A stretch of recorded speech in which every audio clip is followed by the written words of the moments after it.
meeting of the Belmont Planning and Zoning Board. The chair will entertain a motion to set the agenda. So moved. Is there a second? Second. Any discussion, all in favor? Aye. And the motion's carried. Everybody have a chance to look at the minutes from the last meeting, enter any changes, revisions, deletions? Include the changes I submitted. And those that I provided to you as well. And I'd move to approve the minutes of the February 21st meeting. Second? Is there a second? Second. Any further discussion? All in favor? Aye. The motion is carried, and the minutes of the February 21, 2019 Planning and Zoning Board meeting are adopted. Let's see. Do we have any public comment for tonight? I think they're tied to specific Let's proposals. see. Okay. We got a bunch of them here for 37 acres highway commercial zoning. Okay, the first one is Amberley modify approve a single. Okay, single. All right, so.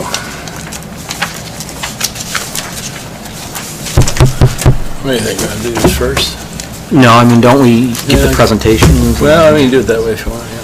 Isn't that how we normally do it? Well, go ahead. You want to do the first item, which is Amberley. They modify a previously approved single-family residential community. Yes, thank you, Chairman. And board members, as read into the record, this is Major Development Plan 2019.03 for a subdivision called Amberley.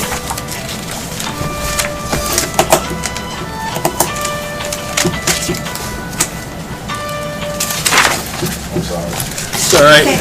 It's being recorded. We're okay. Little music session. This request is a major development plan, and just as a reminder, this board sees various types of projects and has different types of authorities. With a major development plan, it's more of an administrative review.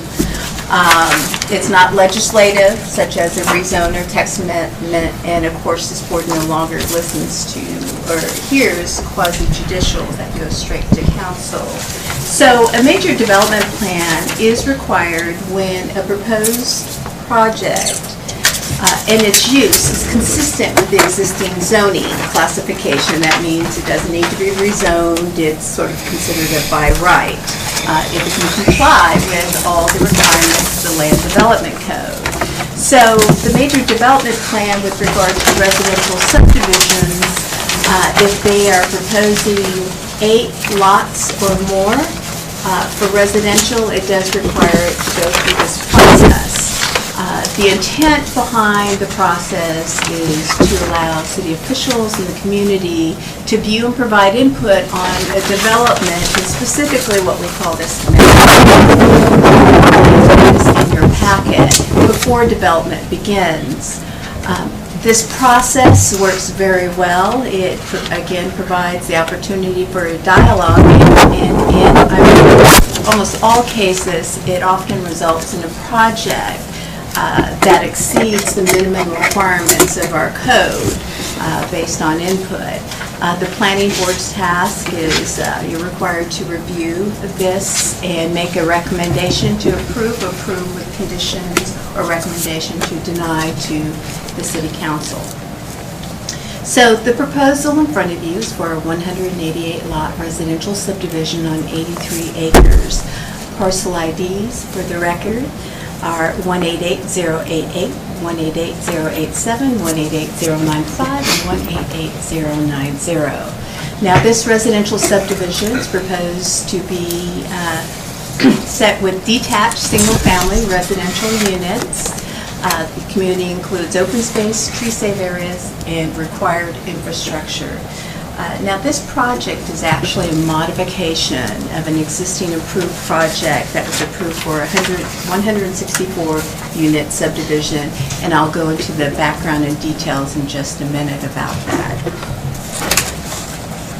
So the map that you see on the screen is the subject property area. Belmont Town Center, where the Harris Teeter is located right here on South Boyd Road. Across the street is the high school, Nixon Road starts at South Point Road, runs in a western direction, and I transitioned beautifully right into my aerial photograph here. You can see of the subject site, and residential development surrounds this lot as well. This lot has a lot of topography. As you can see, it is a wooded lot. Photos of the site, one of the parcels has an existing single-family home on it, but it is abandoned and boarded up at this time.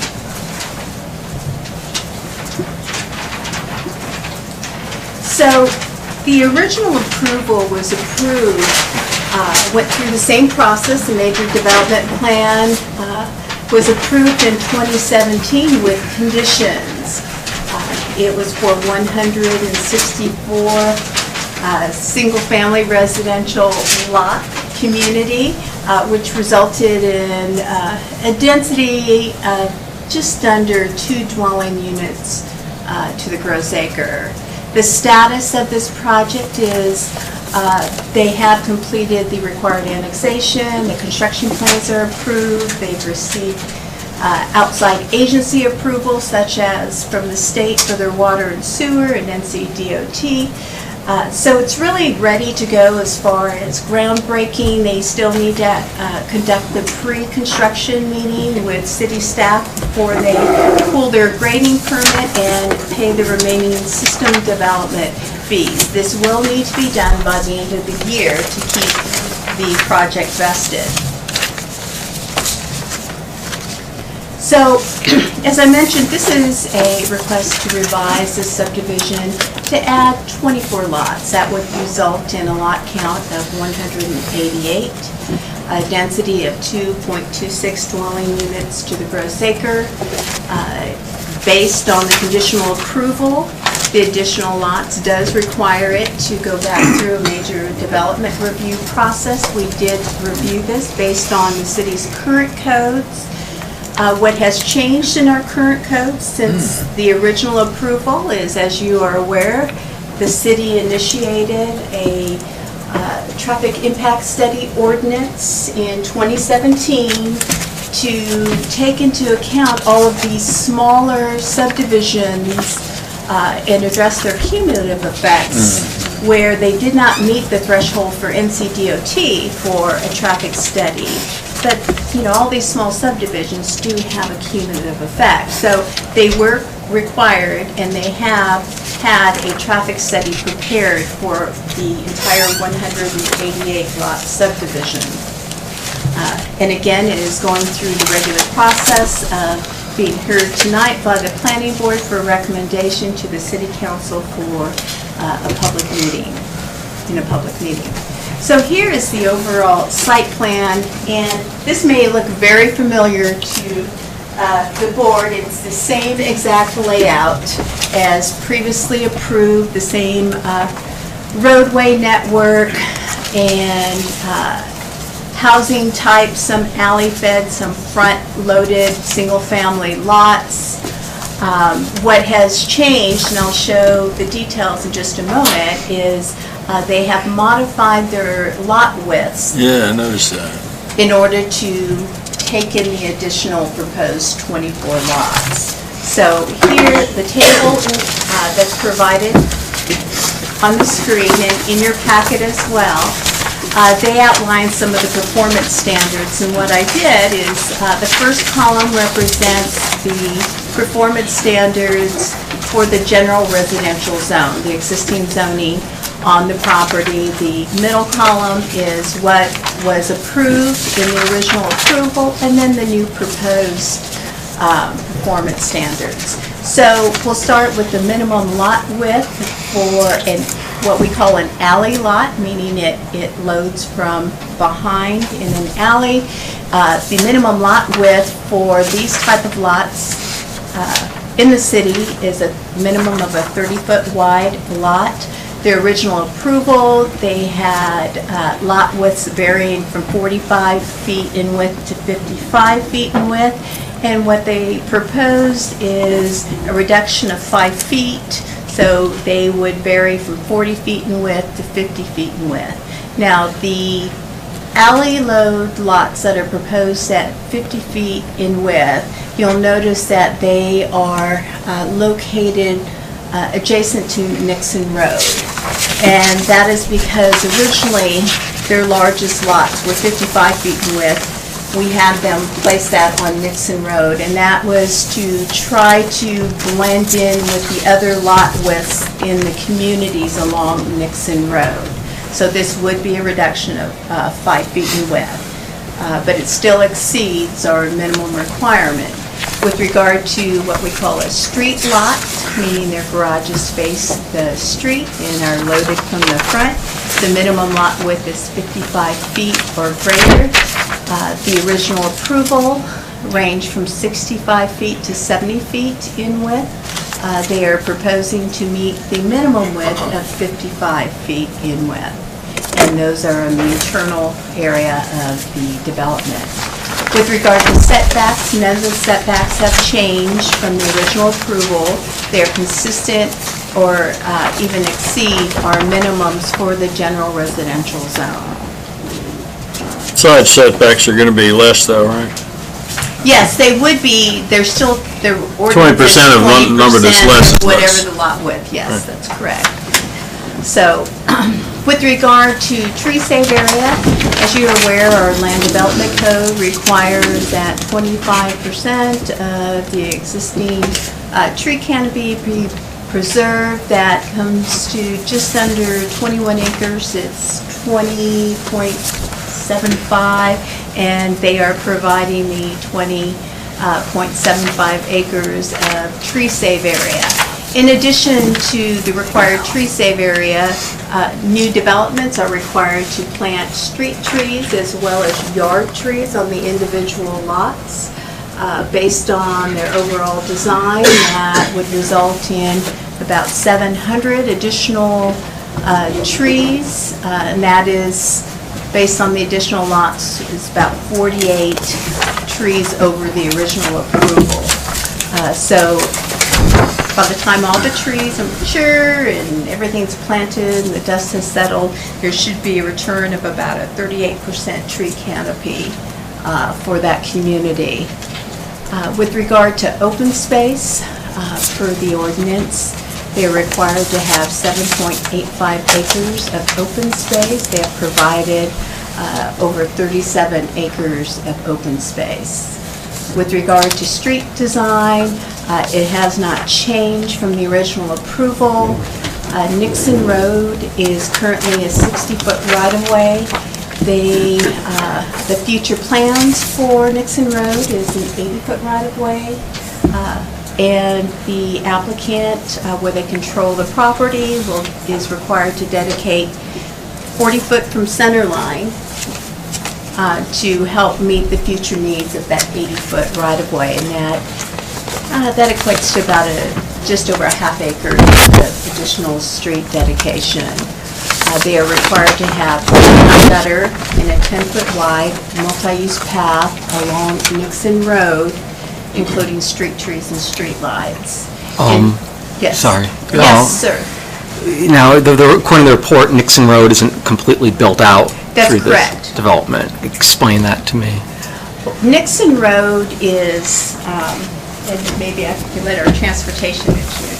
Nixon Road currently dead ends in a cul-de-sac area, but it is platted to extend further. Part of their requirement for their development is to build out that road. Are they going to build it out to 60 feet or 80 feet right of way? They will build it out, well, with the improved requirement for turn lanes, which we'll get to, it will vary. But they will dedicate the area, they'll place the multi-use path in an area where if it is widened in the future for a bigger project, it wouldn't have to be torn up.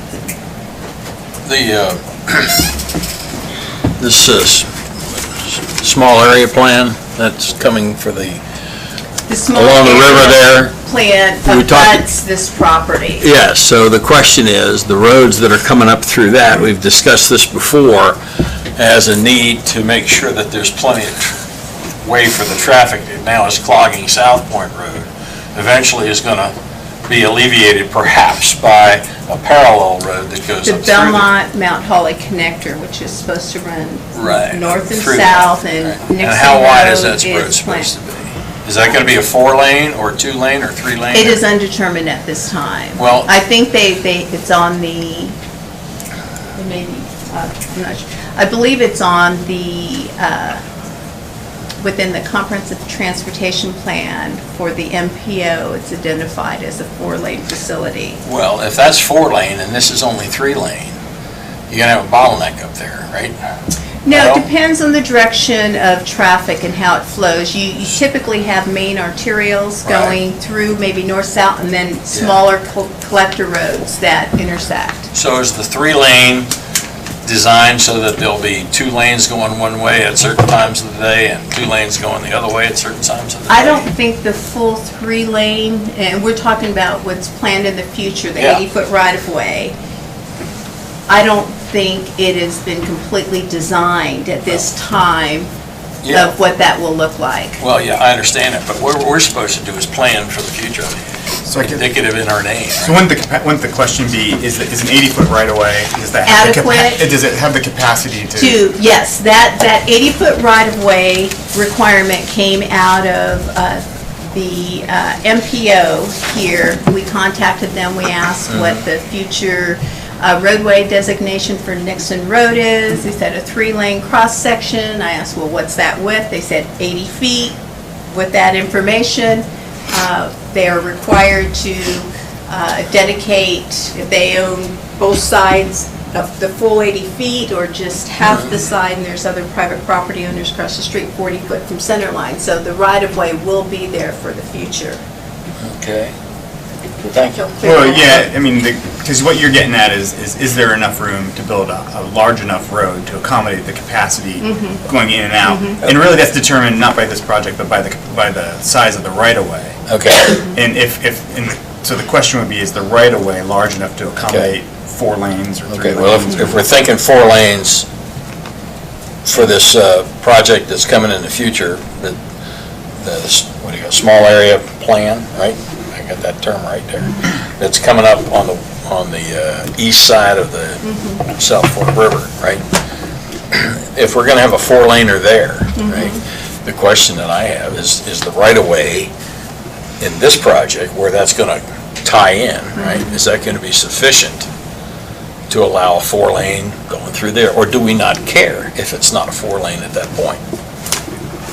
Aren't they telling us we need 80 feet, and so that's what the city's doing, Yes, requiring they them said to provide, provide Nixon what Road they in the can. future is Okay. anticipated to be a 80-foot right-of-way. We've conditioned it in the previous approval and this approval as well to comply with that. Good.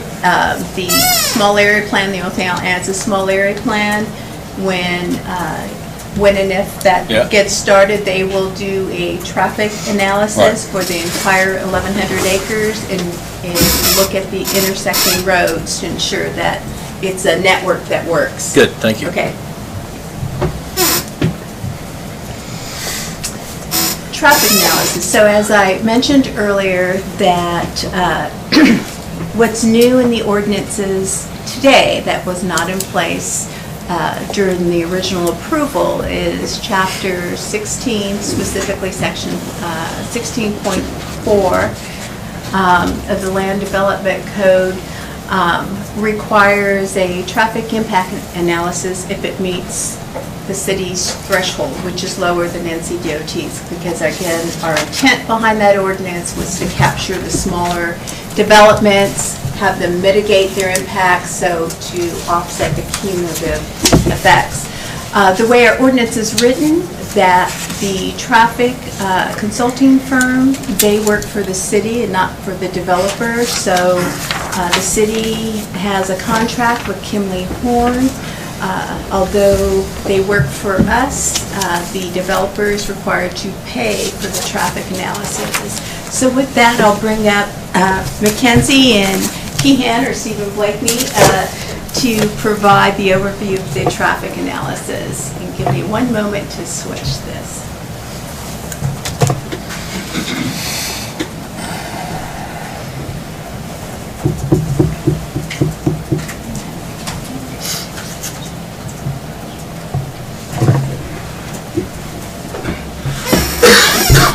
Shelley. My name is Mackenzie Kean with Kimley Horn, and as Shelley said, we did the traffic impact analysis for the Amberley development. The purpose of the development traffic impact analysis was to evaluate and identify improvements to mitigate the traffic impacts of the proposed development and consistent with city and NCDOT mitigation requirements. The purpose is not to correct existing deficiencies of the transportation system. The site is expected to generate enough trips to exceed the City of Belmont's threshold for a traffic study. Therefore, a study was performed. The proposed development did not warrant a traffic study under NCDOT requirements, but NCDOT was involved in the TIA process. As Shelley said, this is a single-family development with 188 homes, producing 1,859 daily trips, 138 AM trips, and 186 PM trips. The build-out year for the development is 2023. On the screen, you can see our study area, which includes 4 intersections on South Point Road, which include Keener Boulevard, R.L. Stowe Road, Bellwood Road, and the South Point High School / Red Raider Run intersection. And then there's 4 intersections back beyond Nixon where the development is, and that includes Nixon at Southridge Drive and Rachel Ann Drive, and then Nixon Road at 2 of our new access points. Included in the scope of the study were 5 approved developments within the area, and those include River Mist, Belmont Town Square, McLean, Belmont Town Center, and Belmont Middle School. As you can see on your screen on the left, we have the background laneage, and that includes all of the existing laneage and the approved development laneage. All approved development laneage has been installed with the exception of the Belmont Middle School laneage, and that is included in the bottom of your screen at the Belmont Middle School intersection. To the right of the screen is the identified mitigation improvements, and that includes a southbound right turn lane on South Point Road at Nixon Road with 100 feet of storage, and 2 right turn lanes into the site at the site driveways with 75 feet of storage each. So to give you a better picture of that, this is a close-up on the aerial of South Point Road at Nixon Road with 100 feet of storage being added for a right turn lane. And this will help carry traffic into the site, and it will also help mitigate the delays at the intersection. So we go back to our background delays. And then our 2 right turn lanes at the site were warranted by NCDOT turn lane warrants, and NCDOT agreed with our recommendation to provide these. That is the end of our presentation. If you have any questions. Yes, I have a question. Yes. So, and this might be a joint question for both you and Shelley, but so this development as originally approved was 164 units. Yes. And it was approved before we required the traffic impact analysis. Now that they come back and they want an amendment, they're required to do the traffic impact analysis, and we have the mitigation that you recommended. Yes. So if I understand correctly, if we were to approve this, we would have traffic mitigation based on all 188 units, not just the 24 units that were added. But if we leave it as is, they get 164 units with no traffic mitigation. That is correct. That's correct. All right, thank you. So I have a follow-up on that. So are you better off with 164 without the traffic mitigation versus the 188 with the mitigation? Unfortunately, the scope of this project did not look at the 164, and there was no study performed for that. But in your professional opinion, I mean, you're talking a 15%. So I mean, you're if we looking were at to just do- a little bit with no Yes, improvement. so if we were to do a study with only the 24 homes that are being added, that right turn lane would not be recommended, most likely, and no turn lanes into the site would be recommended. Here's a question that maybe the developer and the city can answer. It may take more than just one person to answer this question. What's the tripwire for this study? The threshold? The threshold. So the City of Belmont threshold is 100 trips per peak hour. So 100 in the AM, 100 in the PM, or 1,500 daily. I got that, but obviously the number of homes, right, that is now proposed. Oh, yes. Right, there was a certain point where we had 100, what was it? 64 was the- 164, now we got 188, okay? Yes. So somewhere in there, the tripwire was tripped, okay? So my next question is, it has to do with the width of the lots, okay? What if we were to say, no, we're not going to approve you cramming these into smaller lots, okay? Because obviously, there's, to my mind, there's no reason to have to shorten the number of lots except to put more homes in there, okay? So my question is, if we were to say, yeah, we're going to approve everything, but we're not going to allow you to change the width of your lots, that might decrease the number of homes, and then the question would be, do we still meet That wouldn't, trip?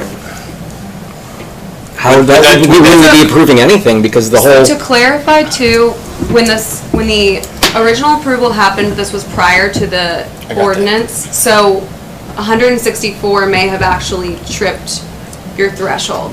Okay, that answers the question, I got it. So 164 now, that qualifies for a TIA, got it? Yes, yes. Okay, thank you. But the follow-up on your question is, if you didn't approve the 188, does this, by coming in before here, and they decide to go back to the 164, can they still build 164 without it? Yes, That was they- already answered, and the answer is yes. My Well, question. the whole thing is, this is a process. I So understand. by being in this process, that doesn't automatically kick them into, it's like going for rezoning, but Yeah. it's not. They just Yeah. come in and ask for a Understand, my question is, if the lot size were to stay the same as the originally approved, okay? then thered be no point to any of this. They couldn't get the extra Well, wait a density. minute, they have, If we said, what would be the point of us approving it, but keeping the lot, the whole point to extend to grow the development is to decrease the lot size. So if we said, I thought they annexed some more land or something, didn't I read that? No? No, so the project, when it was approved, one of the conditions is there was property that was still in the city's ETJ. Right. And they needed to, but it was part of the original approval. So I was just going over that they have annexed the property, they have gotten approved construction plans and other permits from the state, so they have vested their right for the 164 unit community, and they need to pull their permits by the end of the year. Yeah. So But to be clear, they have not added land to the they have not developed area. added land into the original site. It was always a condition of approval, that the 4 parcels are the same 4 parcels from the original approval. so if we were to decide not to approve that condition, we might as well not approve the entire request. Because I don't think the request is viable without that condition. That may be the case. But Shelley, I got one Yes, question. So it yes, sir. sounds to me like they're not asking for any relief, right? They're meeting code They are on meeting- everything? Is That's that correct. They still meet or exceed the land development code requirements. Just not exceeded as far as they once did. They've come close to it. Whether it's Okay. open space or, everything's still the same, they're in Okay. compliance. The only thing they're proposing to do is to change the minimum lot width, or change their lot widths. Which And it's trips it. still consistent with the zone. And what triggered the requirement for them to go back through the process is the original condition, which, conditions of approval, which are in your packet as attachment B, says that it's limited to 164 unit, single-family community. If you want to change that, you had to go back, and that's why they're here tonight. So it wouldn't, I guess it would be tripped because of the date in which they're making the request. If they had come to go back to Neil's point, if they had come to us with 164 now, that very well might have tripped the That TIA. would have met the threshold. So if it was starting today, a 164 unit, single-family development would trip the threshold and be required to do the traffic study. So can we take from that some amount of the traffic study was needed even with the 164? Well, I'm looking at my transportation engineer, just because I asked him that question, can we make the assumption that whether it's 164 or 188, it's close enough that might warrant those same The same. improvements? But it wasn't required at the time. And he's right? nodding his That's head amazing. yes, so. So it's all The hypothetical. 24 didn't change the But that would traffic be ex post impact. facto. It just, we got it That's the right because term. the timing. Yes. Well, not technically, because they're seeking So, benefit, but it's the right principle. So with regard to the architecture proposed, the conceptual elevations in your packet are the same conceptual elevations provided at its original approval. The single-family homes are proposed to be a mix of brick, stone, fiber cement siding as the primary cladding, with vinyl can be used as trim material. The elevations, conceptual elevations, were consistent with the guidelines of section 4.22 of the city's land development code. The recommendation is, first I need to state into the record that the project does comply with the regulations found in the city's land development code consistent with the zone and building type. That includes the new addition of having to do the traffic study to meet current code. The conditions of approval have been modified to address the 188 lot subdivision, as well as ensure that the required improvements outlined in the traffic impact analysis will be done. So looking at this request, it's like 164, 188, and you have to take a step back and say, well, what does the city get as a benefit from that? Because they are getting additional lots. And from our standpoint, we are getting roadway improvements. We are getting roadway improvements that we would otherwise not get, that could have, more than likely, would have been warranted if we had the TIA ordinance in place at the time with the 164 development. So for that reason, staff supports and recommends this plan. The planning board make a recommendation to council to approve as condition. The two architects down at the end care to share with the rest of us? I'm trying to figure something out before I ask the question. The original? Can I ask a question? Please. Okay. The question I have is, how many of the plans do I have seen that are proposed are going to go on the alleyway on Nixon Road? In other words, am I going to get two house elevations and that's it? I'd like to know what the mix possibly could be. Okay, I will have to have the developer address that. My understanding is a builder has not been identified, that these are concepts to just conceptual elevations. So you can't really count on what's in You front of can't, it. It's that's really, correct. it's an Could be some illustrative example. Right, but I know what fits on a, It's a very wide example. yeah, but I know what fits on a 45-foot lot versus what fits on a 55-foot. And we will have the developer address your question. I just don't foresee, by reducing the lot, are we gonna get the same house all the way, just change the color? Yeah. Well, that's not a variety. Yeah, so you want a mix of elevations and styles, so Yeah. they're not repeated. Yeah, I can't in put just this what's- one on. Yes, well, of course, That- that would be a that front front wall. loading. Right. That's not a rear loading. So the ones without garages, of course. I'm just not are seeing rear much of a loading. variety. Okay, all right, I'll have the developer address that question. So, it's the opinion of the city, that, and staff, that the trade-off in making smaller lots to get the better roads is a good trade-off. Is that right? It is our opinion that the benefit of getting the roadway improvements for an additional 24 lots would benefit the city as a whole, Okay. and not just the developer.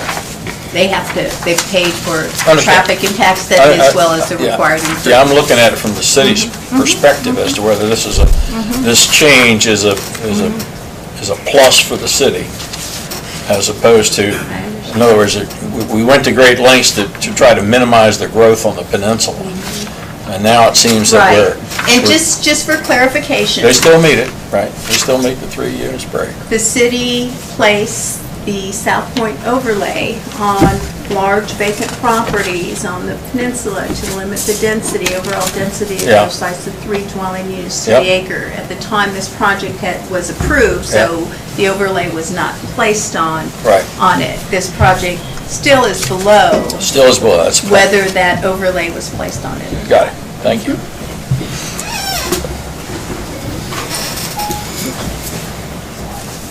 Okay, thank you for your presentation.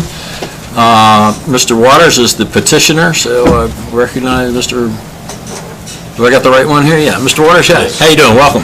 Thank you. My name is Tom Waters with Provident Land Services. So good evening, board members, ladies and gentlemen. Some of my neighbors are out here, and some of the staff folks as well. So basically, I'm here to answer any and all your questions. The one that Mr. Hartley mentioned, as we identify a builder, the builders in the marketplace don't want to have repetitive homes either. So they would typically have maybe 4 or 5 elevations of different homes and maybe 3 or 4 or 5 floor plans. So that's just 1 or 2 that we pulled out of the package there. There will be quite a few others. What we're asking for is pretty straightforward, coming back in after the fact and wanting to make some road improvements, but we need to get a little more density. The property, because of its topographic nature and some of the development difficulties, is really a challenge, a significant challenge. In the marketplace, a homeowner typically does not perceive very much value difference between a 55-foot front entry and a 60 or 65-foot front entry home. You still have the 20% setbacks in between the homes. As it relates to the alley homes, about 5 foot less on that, again, does not have any significant market impact. And some of the alley homes are narrower even than that. If you have an alley home on a real wide lot, it almost looks out of place with too much space in between the homes. You've probably seen that before. So we just feel like this is a good balance for the community, for what we're asking. We are doing the BMPs on the site for water quality and detention and such as that. So that's BMPs, help me, best management practices? Yeah, Is that what that is? the stormwater storage and water quality aspects of the development. And that's basically it. But I'm here to, if some of the neighbors have some thoughts, I'm happy to answer any and all. Okay, we'll go from questions for the, anyone? Yeah. You just said you need to get a little more density in this development. Explain that to me. Why do you need that? Just adds value in terms of some more lots would be additional value in terms of the lots. The lots are worth something. And that's what allows us to mitigate the expense of the off-site improvements, the traffic impact. Well, but you wouldn't have to undertake those improvements if you weren't seeking to add more density. Yeah, it's my opinion that the density that we're adding is beneficial and not as costly as the road improvements. All right, understand. Any other questions for Mr. Waters? Thank you, sir. Yeah, Mr. Earl from Charlotte? Yes.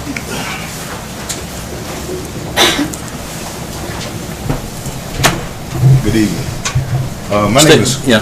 My name is Christopher Earl, and I guess you wonder why a Charlottean is over here in Belmont.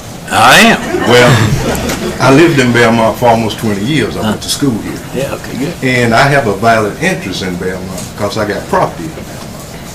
And anytime land comes up in Belmont, well, I'm here because I want to know what's going on. Oh, good. And that's why I came to the meeting tonight. Question for the architect or the developer is, with the 3 houses that you put up on the screen there, where was the garage going to be for the middle house? Can somebody address that from the developer? Yeah, so some of there are 2 different product types, Right. building types in the development. Some are alley loaded, meaning the garages are in the back of the house, so they're not Okay. attached like the front load. Okay. Okay? And another question I had was, I've got the clock. tell me where Nixon Road is. I've been over here, I lived over here for 20 years, and You throw that map back up there, it's basically an extension. So, I want to find out where Nixon Road is. do you know where the high school is? Well, if that's where I used to play all the time. Yeah, I never knew the name of the road. Yes, so R.L. Stowe and across the South Point Road at the high school is Nixon Road as it leads I don't know, I'm gonna ask in for a an western access road. I thought he direction. might have been. That's Nixon Road. So if you're the side of the high school, that's Nixon Road. And I'll show it in the map here. Give me 1 second to bring that back up for you. Let's see if I can get.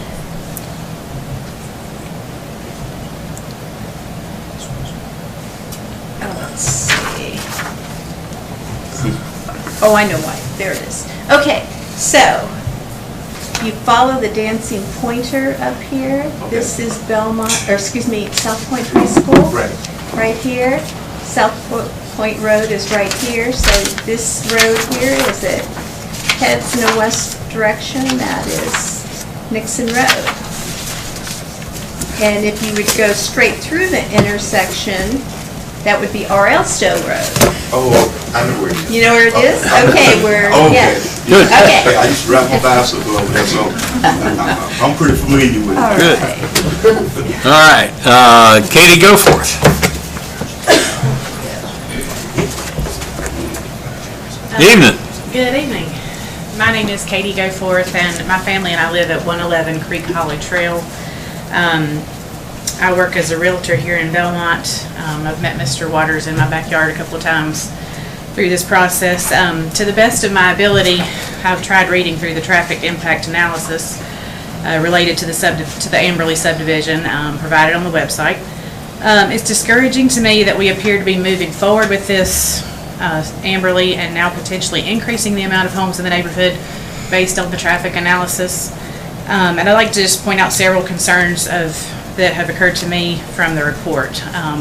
So looking past the potential addition of 3 right turn lanes, I'd like to look further out. And so beginning on page 15 of the report, it mentions several traffic projects that all sound like great ideas to relieve the current traffic situation on South Point Road and Belmont in general. Just to name a couple, there is mention of a Belmont-Mount Holly connector and a widening of South Point Road. However, the report refers to these projects as planned but unfunded. Page 3 of the report mentions the need for a left turn lane on southbound Central Avenue at the intersection of Central and Keener Boulevard. So at Stone Manor, around that area. There's no mention of this even being in the planning stages, only that there's need to be further study of this need. So based on this report, it appears that there's no plan and also no funding. Further, the report uses a system of measurement as to how the roads and intersections are performing during peak hours. According to the report, there are 6 levels of service on this scale, A through F. And I'm sure it surprises no Belmont resident in this room that the intersection of Central Avenue and Keener Boulevard, as well as the intersections around South Point High School, receive very poor ratings currently. And according to the report, they're expected to be close to or at level F at the time of the build-out, or 2023. at the time of the build-out of the Amberley subdivision. F is, of course, the lowest of the rankings and seems to indicate significant delays for anyone using these intersections and roads. This traffic report seems to put into black and white the congestion and delays that we, the residents of Belmont, experience on a day-to-day basis. It seems unwise that our city would consider this traffic analysis as supporting the development of the subdivision with the 188 homes. I was opposed to the subdivision in 2017 due to the fact that our roads and our schools cannot handle this development. And I'm currently opposed to these additional 24 homes. Please take this opportunity to recommend to the City Council that the Amberley subdivision not include these additional 24 homes. Thank you for your time. Thank you for your comments, Ms. Goforth, appreciate that. Do we care to address any of that, or? Steve Blakely with Kimley Horn. You actually did a very good job reading through that report, so I'm glad you made it through it. So relative to some of the longer-term projects that you referenced, those are in the CTP. Some of them have been entered into the next round of prioritization with the state, with NCDOT. So that is the STI way, it gets into the STILT. It is a lengthy process. But those are... No money. Well, there's money in the STILT, but they've got a rank. And so what they have to do is go through the typical STI process to rank those projects and get into the funding process for the STILT, just like any other project in the state. Those are to address the current or future congestion issues that have been defined. But again, the purpose of the traffic study for development is to identify mitigation to offset impacts from the development itself, not to fix existing deficiencies. So there are deficiencies out here. All of us know that. You're exactly right. There's a lot of level of service Fs on South Point, especially the signalized intersections. The unsignalized intersections, when the F shows up or any other letter grade, that's for the stop controlled approach, not for the through movement. Okay, that's the reporting for the side street at the stop sign trying to get out. So there's differences between signalized and unsignalized. Thank you, sir. Any questions for the traffic expert? Okay, thank you very much. Do you have any questions? Yes, please do. I move to approve as conditioned in the staff report. Is there a second? Second. Any further discussion on the motion to approve the recommendation before the zoning board as... Can I ask one question? Yes, sir. So they want 24 lots. Is there any, if we did less than 24, but not down to the 164 or 168, would they still have to do traffic impact results? So anything bigger than the original would clue that in? Is that what we've been saying? Yes, I think they talked about that, right? If it were 165, it would now... I think I heard you say earlier, if it was 165 homes instead of 164, they're asking for an increase, and that trips the wire for a TIA. Yes. And that would trip the wire to cause this thing to have the improvements. If they were coming in now, the 164 should trip the warrant threshold. But my understanding is we could disapprove it, but they could go back to